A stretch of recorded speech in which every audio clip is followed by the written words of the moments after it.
Sylvia was soon. Where the mom? Mutia, we have that man and women no soon one. One no me was soon. Women no soon one. Yeah. What's soon? Oh, what? Who's a one done? Ha! Mutia, who were battle nana? We, Ekinuju we do one. Oh, bear. Oh, Ataman. Uma kiniji mado. The Kinuju do it. The Kinodo? Hey, all right, Benenia. Uswe. You are here. You are here. You were here. Down again. Tana. Ijwe wa luwe ya fo edonafo. Ona wo bia nwe din eyin azo se. O menyu bia be zo se. O be gele gele pa o. E ka no ho e. All day. We can we bo. Gyo we ge asiwe. Here come. Akpo boji duwe. Ege ave se wa jenere. Iwinere. Ijiwe. O ka we wa. Ko be ni yago be na ya se bo hia. We iya gu iya ban iya ba. Iya gu iya bu ban we wana dia. Gyo we asiwe wana. No mo kije nyawo. No asio sije. Here. O ka we ba. Atanu no nya. Oni senia. Ora ga leti. Na ya gu ijwe bu. Mi guje na bu. Ni. Oba wo wa. Uni nyo we be ba bu. Ni. Ije we no wa. Ako. Joseph, wa no here. Wo sunu, me ma we no we lawe ma. Sylvia, wo sunu. Wo sunu. Wa no mego iri enu e. Igo no me iri enu e. Ya ti we no ati wa. Ore, abi owu isu e me kana bi do amuwe. Eo. We zigo no hu ma mi ku wa o. We ye we wo a. Uwe. Sylvia, wo su eri ma gba ta. What am I we ma kukuna o me. Egbe iwe me. Eri ma gba ta. Wo su no. Oma. Ide ni wate mata ma. Ime mu egbe ni aya omodo. Esku ni jona iyo ni mu ojo. Ni eku ati ebere. Iye omodo. Ile school we kala. Odo ki me we kala ile school. Why do sunu na mi ogbe so we emi school na ni a. O ye problem Sylvia. Joseph iwiri kun, zomo baba kun, iri kun. Sylvia, yo Sylvia. O e na bi. Ayowa. Ya. E ma be ni ha.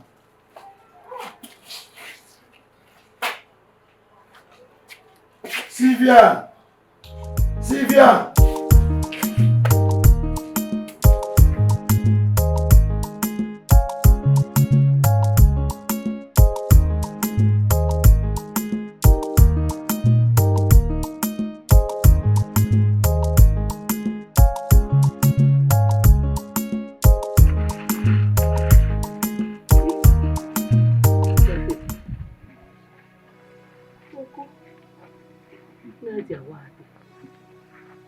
Imaya omekan.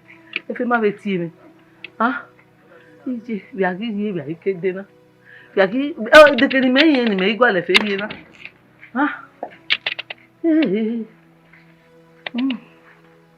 O salobo. De bi me hete ta ma gbo ewe imamio de kun ni gi e. Ke me ge fe o. Wa ke me ge fe o. Ira me mia. Comment c'est bébé? C'est ma bien fait. Il va de ça dans le guide. On vient de le voir. Oh, et il me boum. Mais tu n'es pas là. Assois qu'il est bébé. Il est là.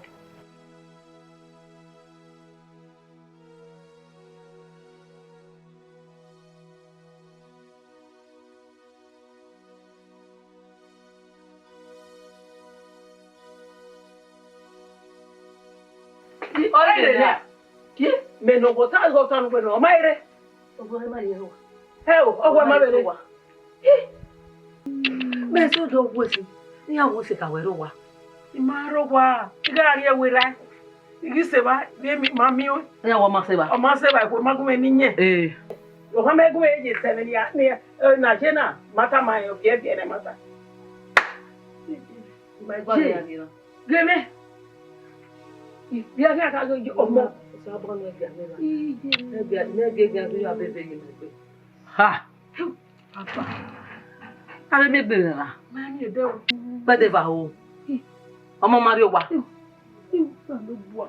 Ye do de yera gbo ka e de inu agbon baba. Ye me de fe.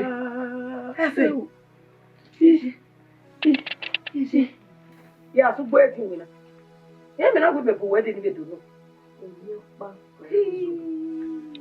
Maybe about so. You are domia, I go pave vie. Yivia.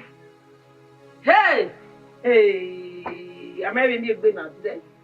Ya ha to na. Every market ya na ra igwa ni abi na. Imai.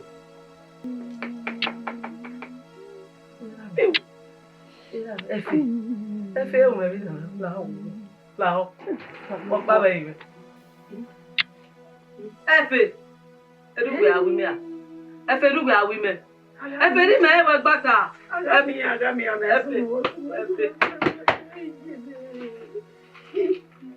O sabe quando não é do baba mo yi be. Efe ko mama wo bo de no ko ni abi jo po ni a. De yo Ko no no de de no e. Ti bi ya wo no ke oni lele akia. de no ko me ma wa o ni. O re jo bo. O wa bi e do tara ko jo.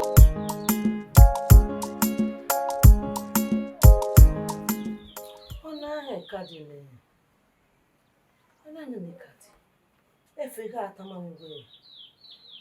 Oye. Complimentary card of payment. Grace. Mama T, abi Mama G.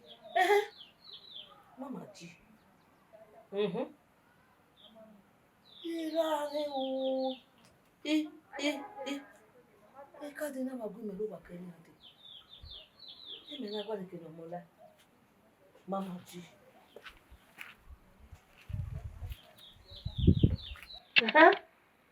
Uwadiae Street. Yes. Uwadiae Street. Salobo Awesi. Kadi na no na. Ya call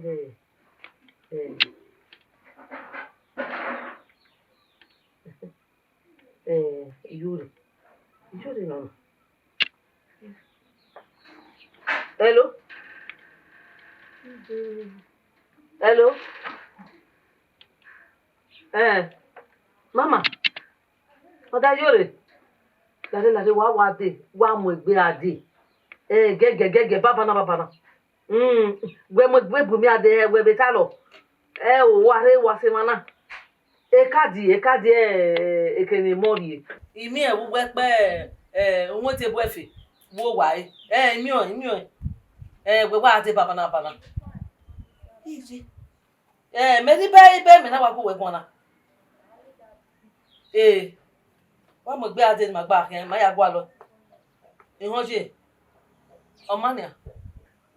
Di me ge gwa o. Ge kati. Daji. Uwadiae Street. Iye ko gba.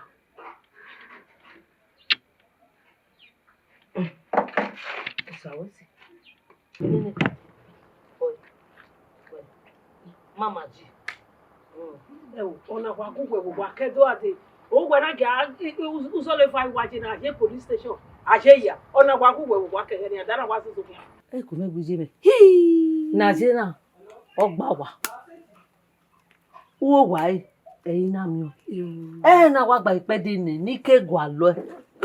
Ize san megege kadi. Izian yo won ra akin ma ne u be da ya ti be no je na ri phone na o ge baba emi na kin awa una yari police station ge police station address na kina aga ki se ba ni Uwadiae na ana ki gwala na mi ye number 29 ana ki se ba we ni Uwadiae ha my ya police station. Doma my police station. Obe ma beri. Ideni kuro na ke. Salo bo awo. Ori o me korioto. O korioto. Ramia.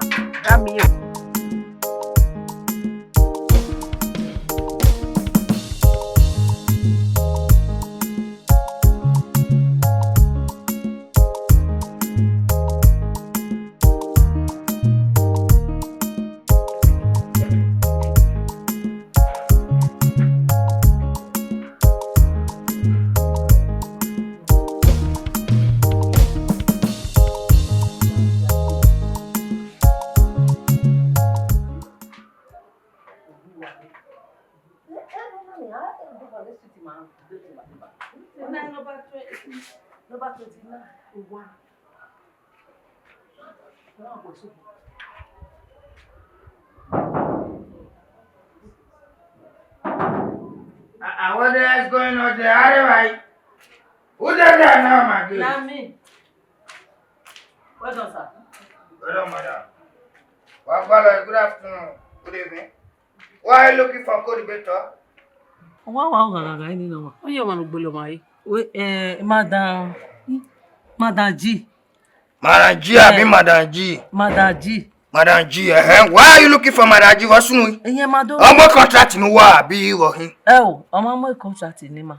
Iye to bi madam mi la odoru wa lati e. Ti eni ma. Mo yin ma gwa lo si ma.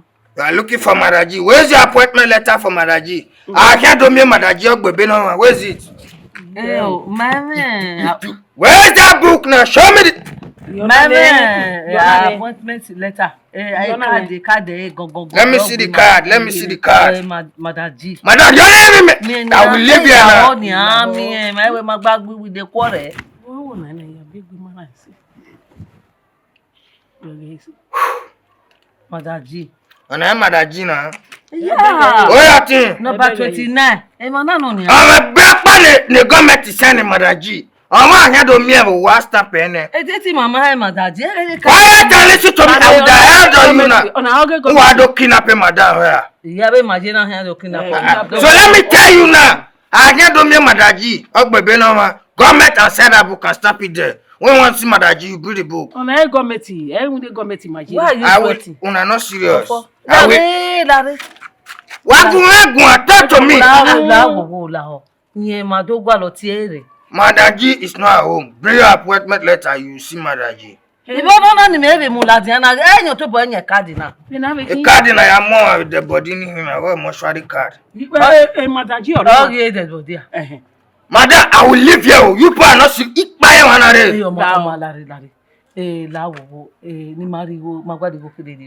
want to bribe me? You look me. To say they beat me. I be like, you can't get man on a bear. Not like Madam G. You dey shout. You want bribe me? What bribe me? Oh, no, make it not Madam G like that. Maria mi kere nu. Lao. 1,200K. We are not maybe imagine 100 naira. We shall be out, madam. I will move out of here.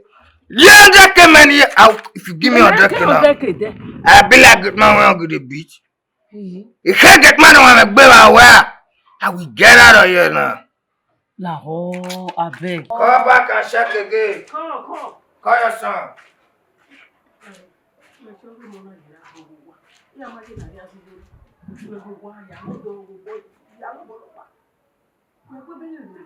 Efe!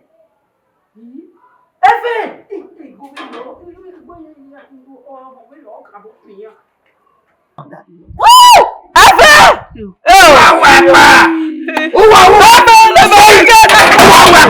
will light up my gun. Why do I disturb him? I'm watching him. What's the water now? Why?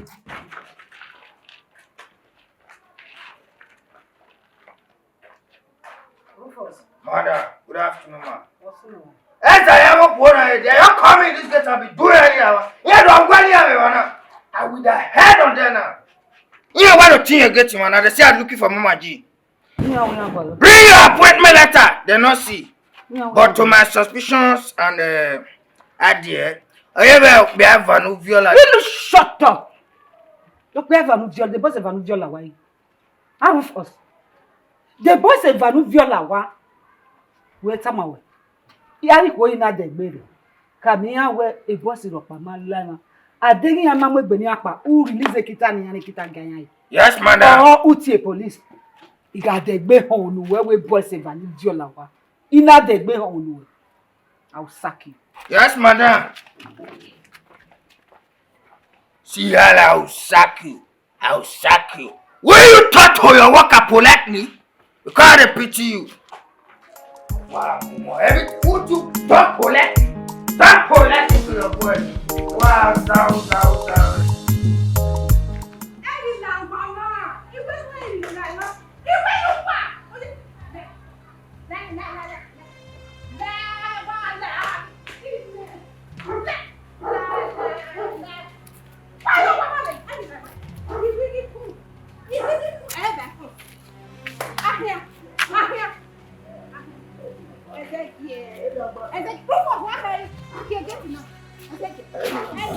You move now, God. You go out. I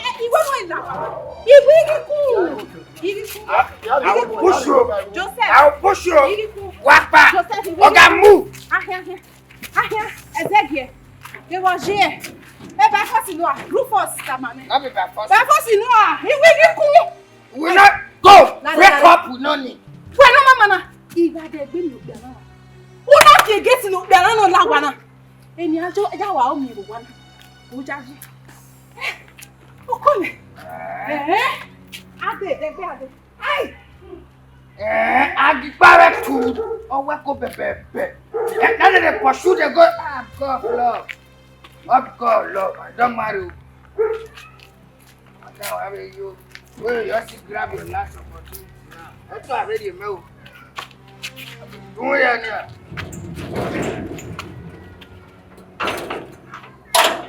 I will go baby. I will push you here in our world. You're a big man like you. With beards and white beards on the face.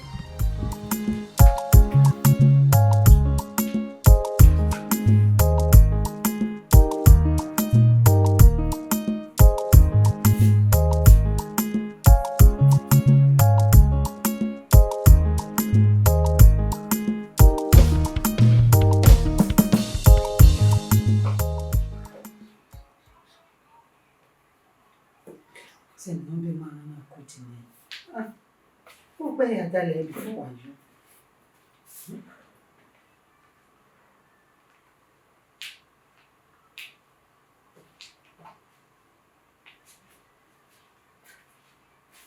Oh God. What's on you? No be man I wa quit.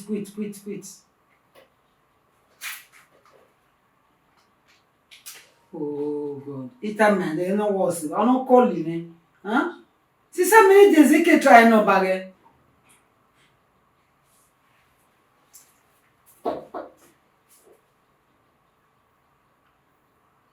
Oh God.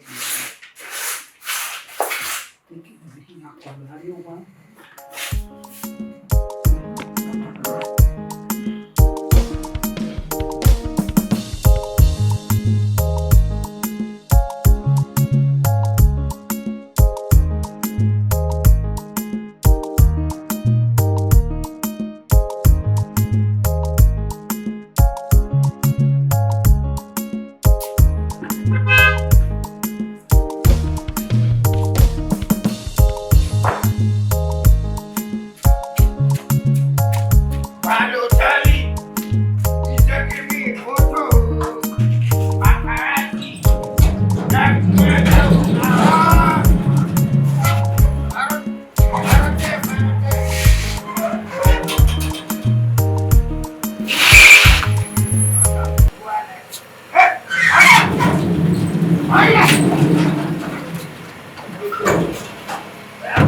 What is the problem?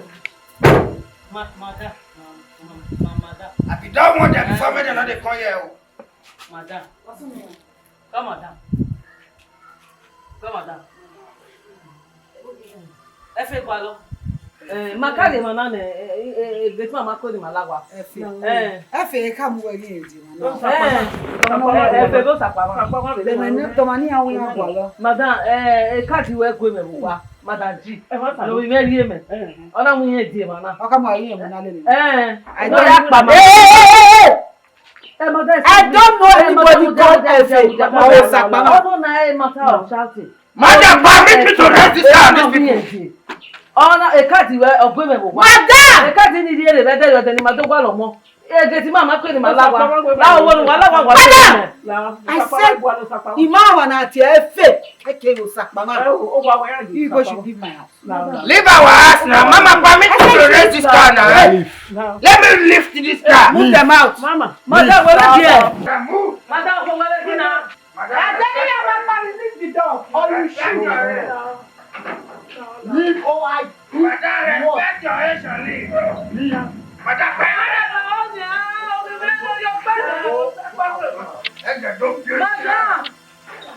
Madam, your parents, but they are free. They're very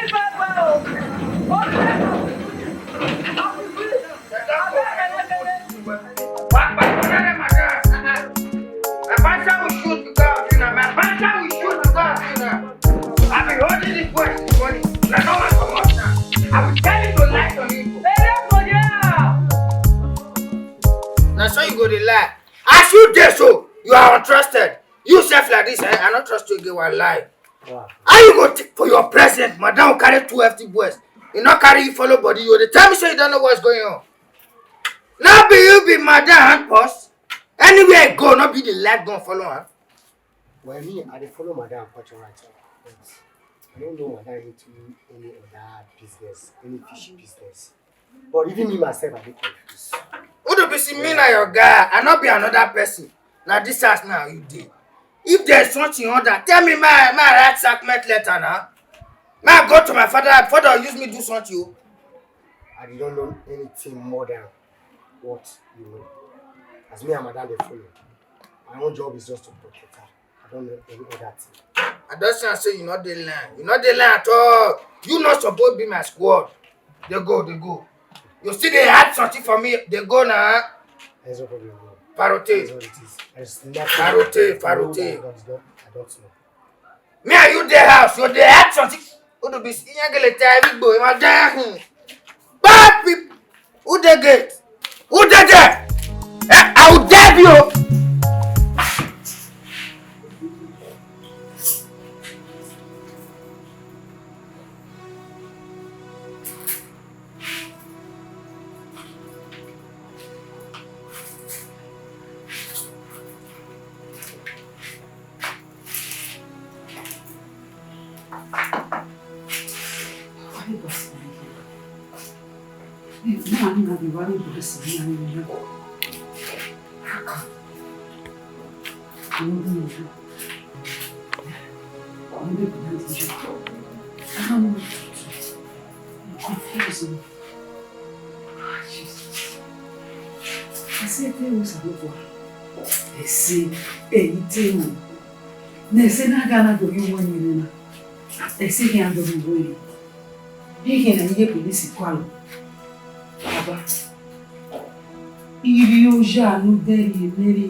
Ni gbogbo fe na ya ko yen lawon wa baba lawon ni ko fa ni to ko fa hello oh ni to me pick it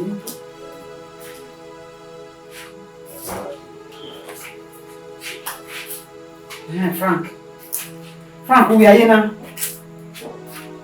Rowa I want to see you now. Drop whatsoever you are doing and see me now. I mean now. Okay, need to help. Be fast.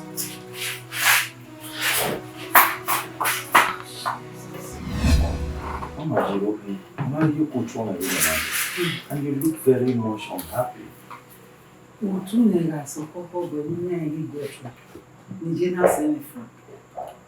No problem. The boy say bad, you remember them if you or something. Yeah, you told me about it. Yes. Now whether Yeah, I've been an young.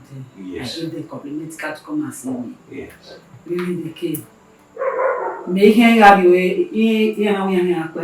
decided unfortunately we were going to the same side, the same way. And I'm dropping off. Kedere ade be my yok on one. The police allow while you go walajan. Is she allow walajan you go walajan? I don't know what to do again. Is she away mamia? Is she a complimentary candidate in the I don't know what to do. Are you serious? I'm telling you the truth. I am confused. First of all, I'm worried where I'm having both. But I didn't have to arrest where you were. And I could complimentary card now. And I could drop them out. A big woman.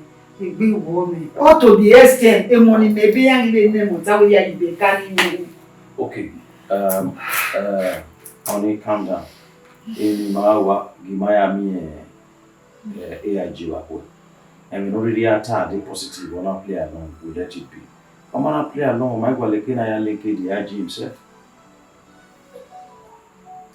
Oh, life saving. Yes, because we know what that day now. Okay, we na go and coffee you but we na here. We could do it better.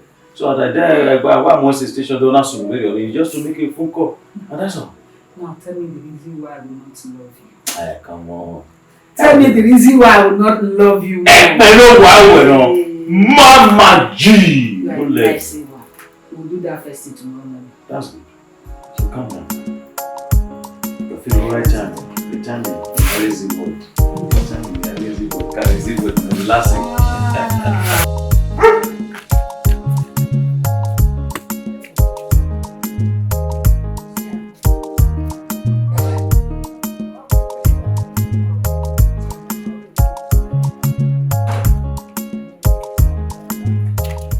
Mama, I didn't even know. But wedding, we have no one. You have to be a web man. 10 o'clock, okay. Yeah, never need. Yeah, my lady, he can't have it tomorrow. We can meet it. After police is my friend.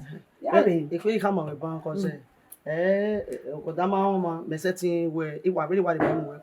And that will dog give me. Me sure go mareva. Because you hide up in my governor, and I'm you any okay near Rivana. In Manarivana, where so do I. Why were police in my police in Nigeria, Manari? I said, Arina, very now give me so river. In your pan of a where a complimentary card as a TDN, many me or any, who we are in Manari. I say, me now where we see. I say, me now give you benefit of that. We are river. You know, 10 o'clock. Yeah, what they say, 10 Yari. Manare here, ma. Or they say 10 Yari. Talemero. Yari, I don't have problem. Officer. Talemero. All right.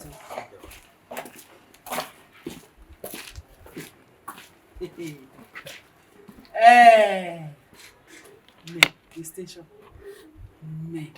To be me in the station. No problem.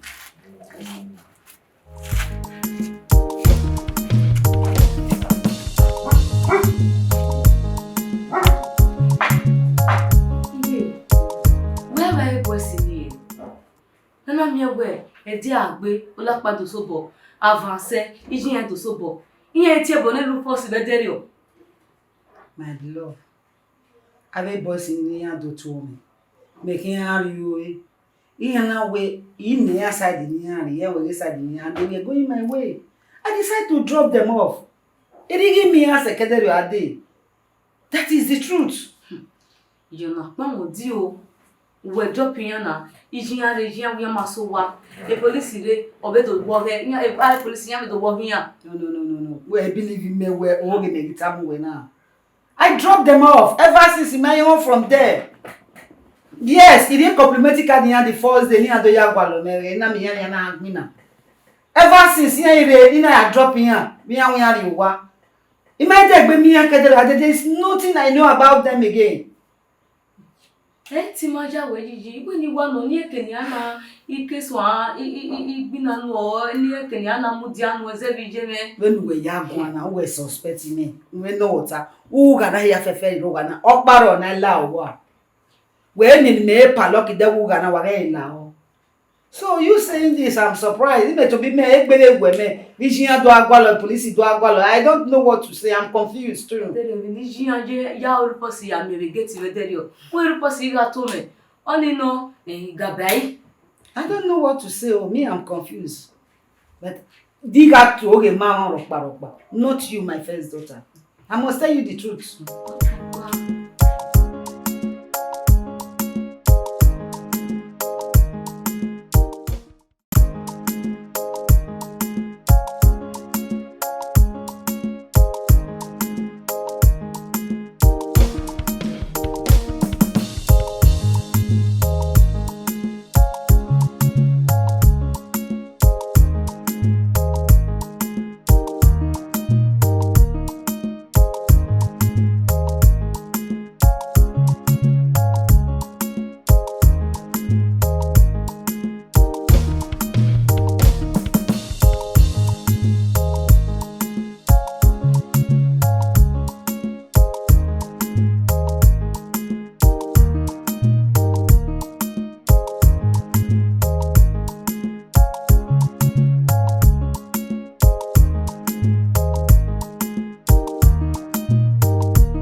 Ore ka ma ori mi ma office ori no. Oma. So for pan officer wa pa. Okay. Iye no so wa na gwa leje mi. E boyfriend ije mi. O we mi gwa gwa leje mi pa. Okay. Iju we me mi no ba re. No bi mo talk iju we ma mi. E boyfriend ije mi wa fi mo ti je me ge ya. E de ri oni ngwa mi na ihun ji mo ti ji me bi abi boss ni pa. What's up? Isha, ira me so e. Ni ma ya mi e na. E ba no operate wa se wa na wa mi. What's up? E wa te tam wa. So fun ba no wa la wa bi ni. Oh, the police are so well. Now, mommy. Ije mi are ni ye ka da na so mi wa. Oh, yeah. Franco Boara, o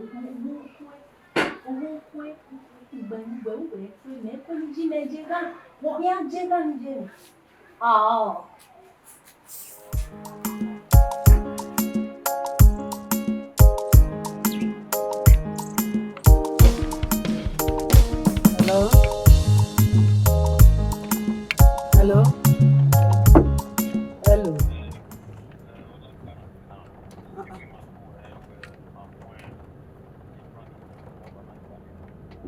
Frank, wow.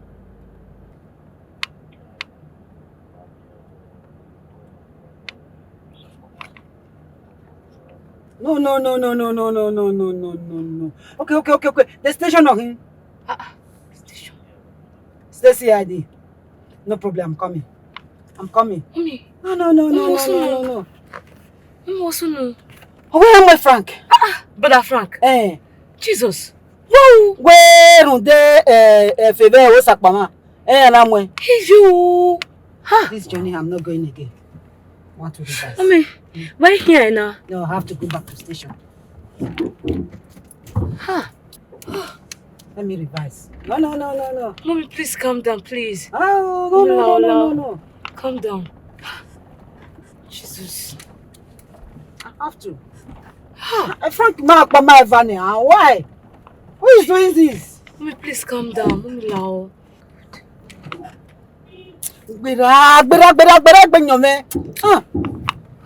Mommy, take it easy, please. Oh my God.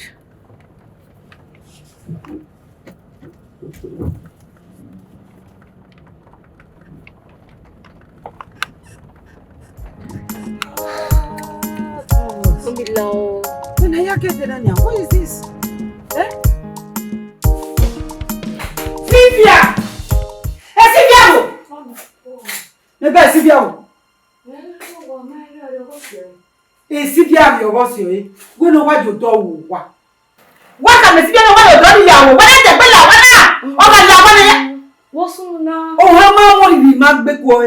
Sylvia na me ma na ata ma police we. Ye Frank, o mo se be o sa pa ma pa wa la. Jesus.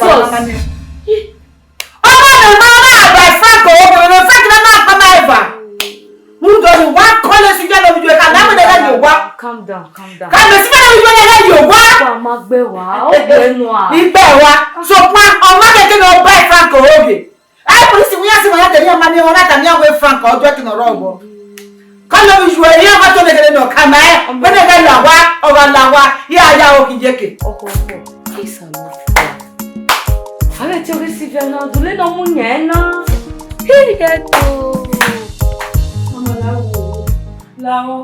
When you have this other for me. When you have this other for me, no one I'm on stage, you walk I'm in the past stage, that will go. You know, go name on door. Now, Mama. Amen. When you have this, no. Larry, even I said, who died when the police murder for? Ima apa ma eva bo. Iye ti se wa ya wa ga me. Iye na wo ko ne wo to le na le wo to. La wo. Honestly. You call the commissioner of police. Eh? We dey happy we ma dey catch me ago. E worry. O mi gbe de no ma bu na da fun ade. E ga me ti ta we na hun da dem ni. No, what is it? Better not that far. One is now. Yes, Vena Severio. Only say,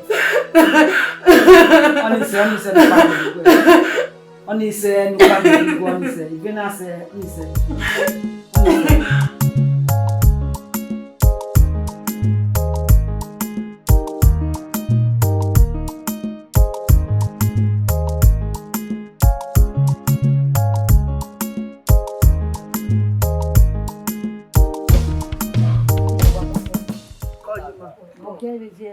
Ije, Okiana, or even no jail. You want to do? Ije, Okiana give mana big winner. Masore, Mama Jiba. And that's your garima. It's your garima, and give my own. Ogwezo, they both near a lawyer. Or higher. I mean, yeah, the police is good. I don't know police again. I don't know be magic. I can't watch my way. He or see my police. Or see no my money. Babuja Budo. I give my own. Oh, yes, up. Oh, I hate you. The matter be my amulet. Whatever here at you. Oh, so that was a money. Okay, so where they are about Manaria, more of Gazoni, a lawyer. Yeah, give my own. I will be my lawyer. I will catch a lawyer. Only Robbie men. To support. Call you, now you. What I said, you're going to say it.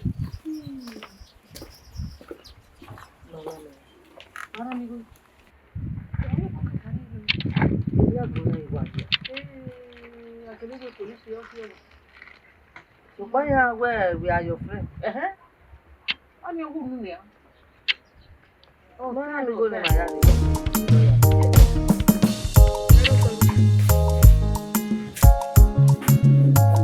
Come back.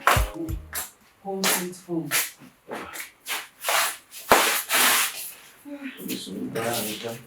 Come. Man. 21 days we said, why is it? Lao. No, Mama, Jesus. Lao. Forgive me, Sylvia. Lao. Lao. What now? Mama G, we have come a long way. What did they are here? In Sylvia or Bang gas and fine, but we really read that. I know. No man, why are you running for nothing? Forgive her. Listen, my love. Forgive her. Listen. On the other hand, you offended me big time. I really offended you. I will still ask for your forgiveness. Yeah. I will still ask for your forgiveness. To be frank and sincere, I boys in a movie. Yes. Mama G, why did you do that? Again, Umaru, again, we are Yabuja, and they are Jina Undumi. Again, you are. So, why you? That my friend Benin, Ben. Yeah. No, we my about business in. What in one day we can travel in about 2 slots.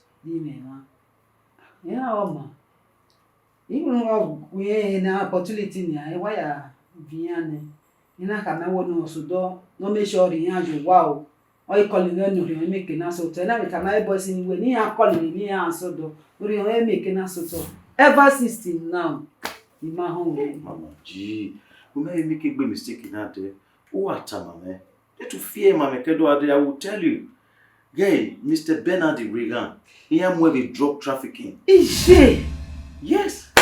God! A boy cake boss in a one book money. Jesus! Ah! What a big mistake. It's a big boss in you, sir. Oh, he might be a work I'm open up when it's when they have been and not when they do a back on about there. Ah! Jimmy, we have a woman now. The case with AIG, we're settled there with you. It may have you way my you go cover when moving up. Okay, you can go. Somebody where if you know multi you did not intentionally do it. This way we didn't cover it, then let's leave it. What about the parents? Where?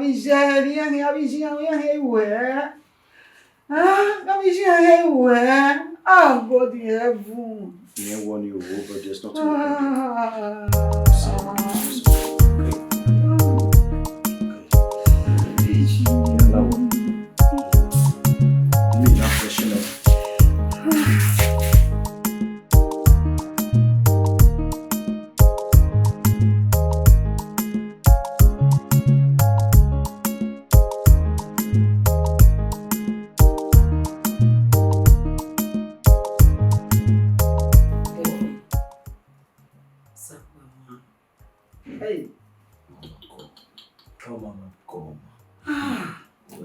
all these years, whenever you bad day, if you want to be police, you want to have with Frank or something, huh?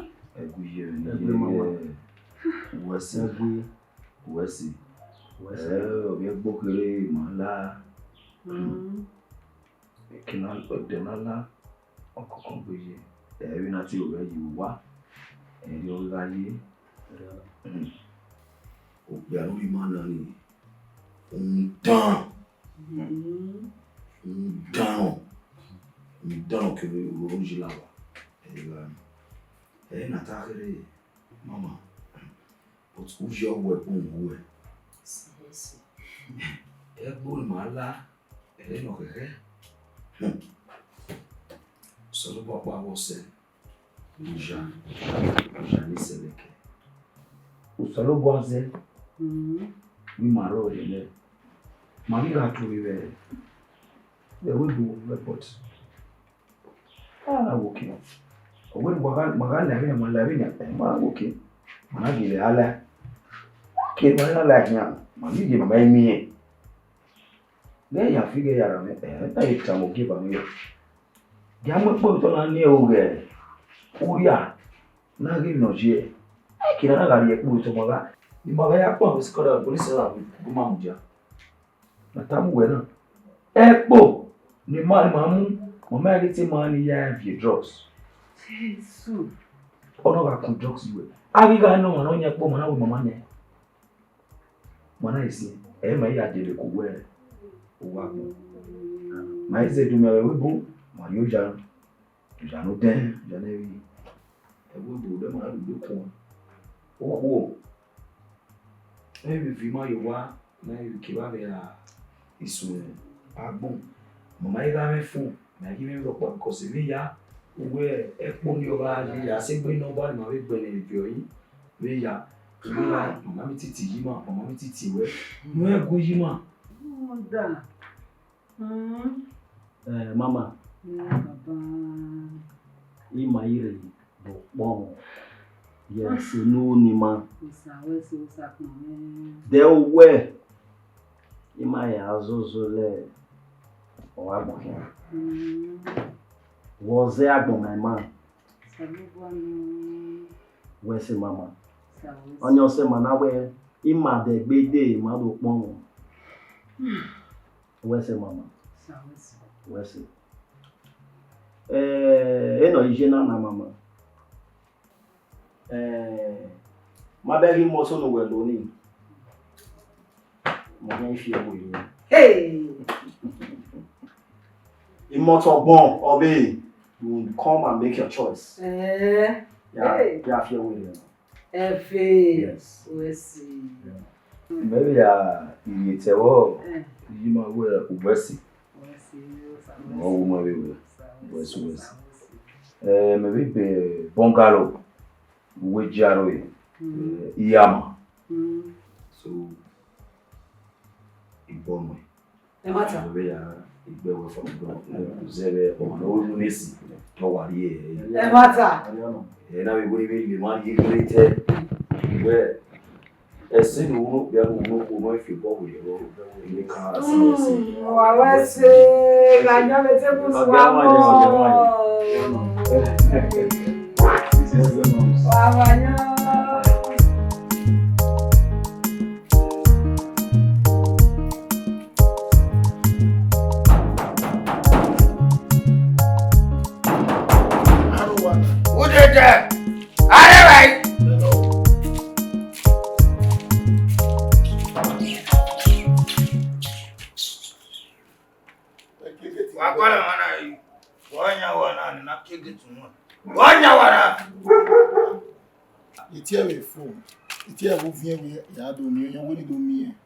How's that my business? How is that my business? We call her with phone, When the money minute. I must strike.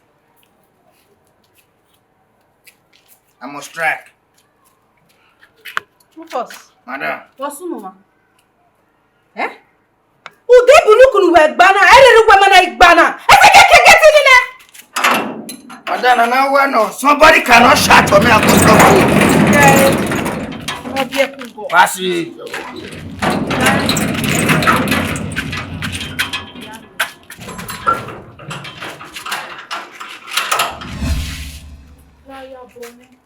Imemi no ze di awu me. Imade de mi ni ga awu ye la ya bo me. Ya bo we ne we we me we. O ni we won o. Ya bo we ne. Ba ro mo yo. Gagbe.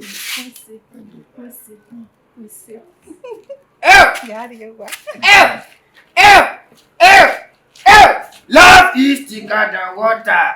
Bad body, love is thicker than water. Ah, you boy.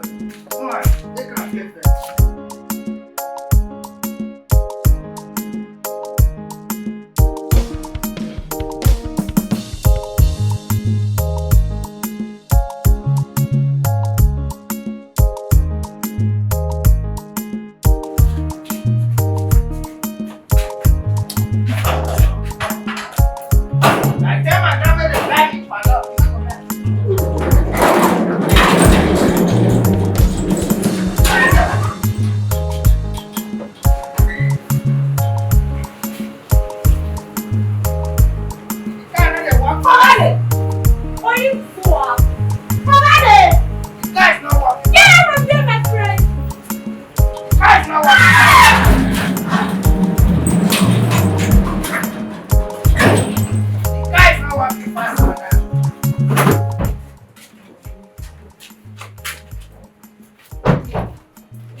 Mama Laho.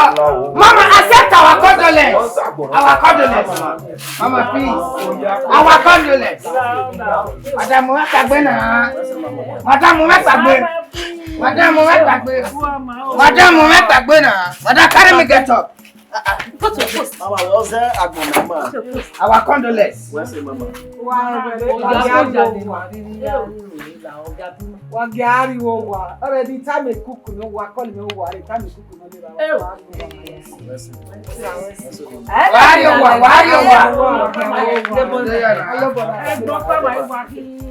Madam, where you wa? So yeah, no stay here. Cook one more we go here. Rubbish. Oh yeah, Madam, la reina kebe wa set. As small as you are, you the phone. You will be butterfly was supposed to knock make you hear the street. You the do anyhow. Sit down and come here to ban for her. So, hey madam, I take my madam reason to do money issue. Oh, thank God though. That guy is now very coupon. Too fair. Yeah, come on. Boris! I might she will sell one packet today. Oh, Boris! Boris! Ola. Ni pesa za ola. Asaweda ola. Ola. Madam la. Saluba na die mwani ni ani ya se bu ayi. Usirunu na no iko wewe. Shit. But I'm happy for you. For your wesoto, if you don't take beer in here, you are the brain behind it. I should be grateful to you. I need it for you, my love. I have a surprise for you. Lady? Yeah. By my, you know. Okay, the guava and this one will do more. No. Close your eyes and open your hands. To be wrong, I hear you. In your bureau.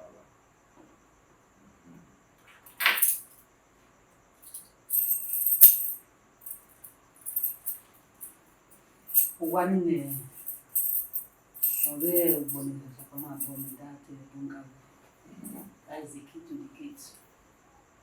As by key gate, this time we have a fair family àbí ẹ̀rọ ọ̀nà your house. That is your house from today onwards.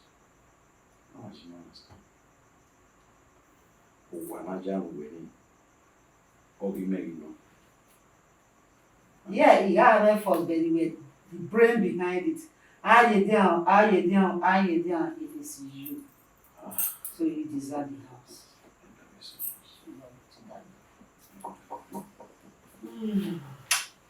Wow! The youngest landlord. Yeah, I swear. It is not possible. At all.